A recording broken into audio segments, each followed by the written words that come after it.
হাতে আরও 1 মাস আছে, আমরা যেন সেরকম ভুল আর না করি।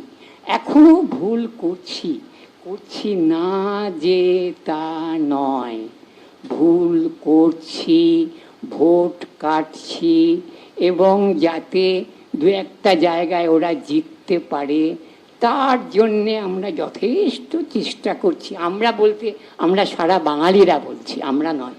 প্রত্যেকটি পদক্ষেপ খুব সুচিন্তিতভাবে আমাদের করতে হবে। চলো হে, লড়াইয়ের দিকে যাই, লড়াই এখনো শেষ হয়নি। আমাদের একটাই কথা, যে বাংলাকে বাঁচাতে গেলে মোদী সরকারকে হাঁটাতে হবে। কেন একটা চেষ্টা হচ্ছে যে বাংলাকে উধাও করে দাও, যে বাংলা একদিন স্বাধীন এনেছিল সে বাংলাকে শেষ করে দিতে হবে। আর বাংলাকে শেষ করতে গেলে মমতা ব্যানার্জিকে আগে আটকে দাও, তাকে যেভাবেও কাজ করতে না দেয়া, এই পরিকল্পনা করেছে। এটা বিরুদ্ধে আমরা আজকে এখানে এসেছি। এই স্বৈরতান্ত্রিক রাজা যাকে বললেন প্রতুলদা, তাকে আমরা হটাতে চেয়েছি এবং এই স্লোগানটাই তুলেছি, মোদি হটাও দেশ বাঁচাও। এই করতে গিয়ে আমরা গানও গেয়েছি, নাটকও করেছি, আমরা বক্তৃতাও দিয়েছি এবং আমার সিনিয়রদের কাছ থেকে অনেক অনেক অনেক শিখেছি যে গণতান্ত্রিক অধিকার রক্ষা করার জন্য কত রাস্তা আমাদের কাছে রয়েছে। মোদি হটাও দেশ বাঁচাও, এই বার্তা আমরা পৌঁছে দিতে গেছি। শুধু বাংলা নয়, পুরো দেশের জন্য।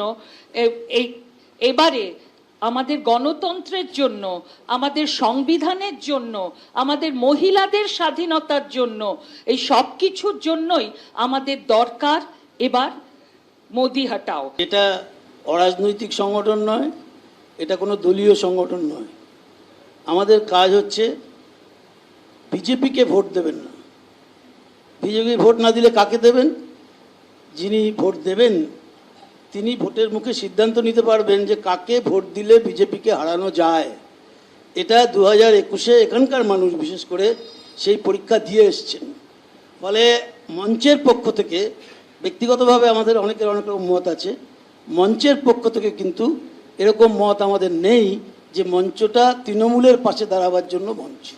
দর্শক, আপনারা দেখলেন একদল বুদ্ধিজীবী, হরনাথ চক্রবর্তী থেকে শুরু করে, প্রতুল বন্দ্যোপাধ্যায় থেকে শুরু করে, সৈকত মিত্র থেকে শুরু করে পার্থ বন্দ্যোপাধ্যায়, এরা বুদ্ধিজীবী কিনা আপনারাই ঠিক করবেন, আপনারাই বলবেন দর্শক। কিন্তু এনারা এর আগে স্লোগান তুলেছিলেন নো ভোট টু বিজেপি, এর আগের ভোটে। এইবারে এনারা স্লোগান তুলেছেন মোদি হাটাও দেশ বাঁচাও, যাতে করে কিছুতেই ভোট কাটাকুটিতে বিজেপি না জিতে। মানে সিপিএম কংগ্রেসকে এনারা মানুষকে কি বলবো আহ্বান জানাচ্ছেন যেন সিপিএম কংগ্রেসকে ভোট না দিয়ে ওই ভোটটা যেন তৃণমূলকেই দেন সরাসরি। মানে এরা আদৌ পশ্চিমবঙ্গের বাসিন্দা কিনা দর্শক আপনারাই বলবেন। এরা কি আদৌ পশ্চিমবঙ্গের মানুষ নাকি বাংলাদেশের মানুষ? বুদ্ধিজীবী কথাটা এদের সামনে ব্যবহার করা হয় ঠিকই, কিন্তু আমার তো মনে হয় না যে বুদ্ধিজীবী এরা। এদের মানে পশ্চিমবঙ্গ রাজ্যের থেকে আগে দেশের চিন্তা, আগে রাজ্যের কথা মাথায় আসবে, তারপর না দেশের চিন্তা। দেখুন, আমি আগে আমার পাড়ার আগে ছেলে, তারপর আমার জেলার ছেলে, তারপর রাজ্য, রাজ্য থেকে তারপর দেশে। এদের মাথাটাই আগে কাজ করছে দেশটাকে বাঁচাতে হবে, তারা রাজ্যটা জলাঞ্জলি যাক।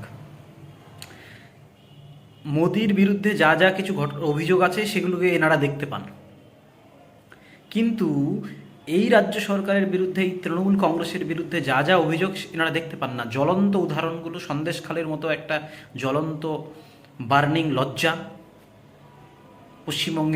পশ্চিমবঙ্গের একটা লজ্জা, বাংলার লজ্জা সারা পৃথিবীতে, সন্দেশখালির মতো ঘটনা। এনারা চুপটি করে বসে থাকেন, শীত ঘুম দেন। বছরের 6টা মাস এরা শীত ঘুম দেন, আবার 6টা মাস জেগে উঠেন। হঠাৎ করে বুদ্ধিজীবীর একটা কি বলবো সত্তাটা তাদের মধ্যে জেগে উঠে বলে না মোদি হটাও দেশ বাঁচাও। আর সন্দেশকালের মতো ঘটনা ঘটুক, 26,000-এর মতো চাকরি বাতিল হয়ে গেল, আপনাদের কিছু মত নেই, আপনারা একটু শব্দটা কথা বলছেন না, চুপ চুপ চুপ করে থাকছেন। এত এত হাজার হাজার দুর্নীতি হয়ে গেল। এসএসসির দুর্নীতি, যেটাতে 26,000 চাকরি বাতিল হলো। প্রাইমারি দুর্নীতি, সেটাতে 59,000 চাকরি বাতিলের মুখে। পৌরসভার নিয়োগ দুর্নীতি, ফুড এসআইয়ের দুর্নীতি, লেডি কনস্টেবলের দুর্নীতি, এমন কোনো এর আগে আমাদের পশ্চিমবঙ্গ রাজ্য সরকারে যারা যারা যে পার্টি ক্ষমতা এসেছে এর আগে এর আমলে কখনো দেখেছেন এতগুলো চাকরির পরীক্ষা, যাই চাকরির পরীক্ষা হচ্ছে সবগুলোতে দুর্নীতি, টাকার খেলা, গরু পাচার থেকে শুরু করে এমনকি সাইকেল পাচারও, চুরি, পাথর চুরি, কয়লা চুরি। দর্শক, এদের তবু মানে চোখ আছে, চোখ দেখতে পায়, কিন্তু মুখটা চুপ চুপ, এরকম অবস্থা। এদেরকে বুদ্ধিজীবী বলবেন আপনারা? আর সেই সময়ের বামফ্রন্ট আমলে কৌশিক সেন, তারপর অপর্ণা সেনরা, শুভপ্রসন্নরা এখন কি করছেন? তখন তো খুব একেবারে রাস্তায় নেমেছিলেন বামফ্রন্ট সরকারের বিরুদ্ধে।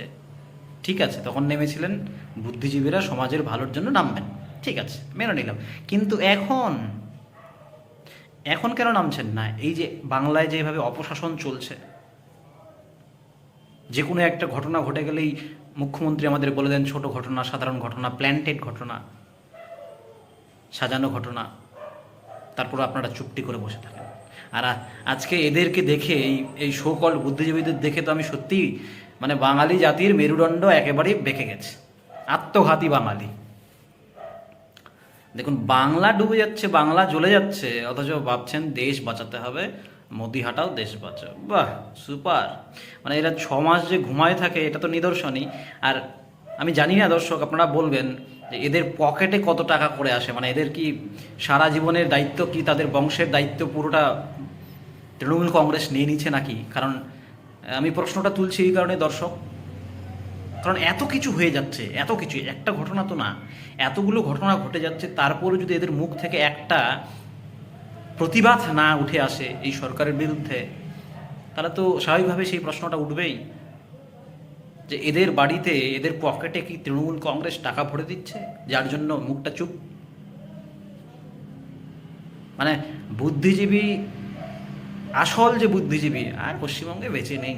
কিছু কিছু কবি সাহিত্যিক আছে আবার, যারা আবার ক্ষমতা পাল্টে গেলেই তারাও নিজেদেরকে পাল্টে নেন, মানে সময়ের সাথে সাথে নিজেকে পাল্টে নেন আর কি। সব থেকে আছে কিছু কিছু কবি সাহিত্যিক, আমি নাম বলছি না, কিন্তু আপনারা বলুন দর্শক, এইভাবে মানে একদল মানুষ দেখুন কিভাবে দ্বিচারিতা করছেন, যে মোদি হাঁটাও দেশ বাঁচাও বলছেন। এদেরকে কি করা উচিত দর্শক, আপনারাই জানান কমেন্ট বক্সে। যা বলার জানান, বলুন কমেন্ট বক্সে। আর নজর রাখবেন সঙ্গে অরবিন্দ ইউটিউব চ্যানেলে।